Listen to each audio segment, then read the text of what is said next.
Antroji kronikų knyga, 12 skyrius. Kai Rehabeamas įtvirtino karalystę ir sustiprėjo pats, jis ir su juo visas Izraelis apleido viešpaties įstatymą. 5 karalius Rehabeamo valdymo metais Egipto karalius Šišakas puolė Jeruzalę, nes jie nusikalto viešpačiui. Jis atėjo su 1200 kovos vežimų ir 60 000 raitelių, o žmonių, kurie atėjo su juo iš Egipto, Libiai, Sukijai ir Etiopai, buvo nesuskaitoma daugybė. Jis paėmė Judo sutvirtintus miestus ir pasiekė Jeruzalę. Pranašas Šemaja, atėjęs pas Rehabeamą ir Judo kunigaikščius, kurie dėl Šišako susirinko Jeruzalėje, kalbėjo jiems: Taip sako viešpats, jūs palikote mane, todėl aš jūs paliksiu Šišako rankose. Izraelio kunigaikščiai ir karalius nusižemino ir tarė: Teisus yra viešpats. Viešpats matydamas, kad jie nusižemino, kalbėjo Šemajai: Kadangi jie nusižemino, aš jų nesunaikinsiu, bet greitai išgelbėsiu.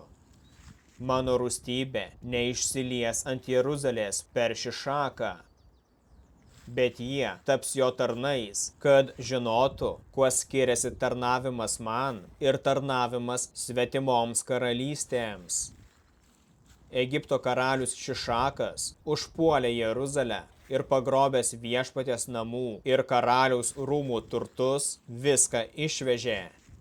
Jis paėmė ir auksinius skydus, kuriuos Saliamonas buvo padaręs. Karalius Rehabeamas padirbdino vietoj jų varinių skydų ir juos pavedė sargybos viršininkams, kurie buvo prie karaliaus rūmų. Karaliui einant į viešpaties namus, sargybiniai juos nešdavo ir po to vėl juos padėdavo į sargybinių patalpą.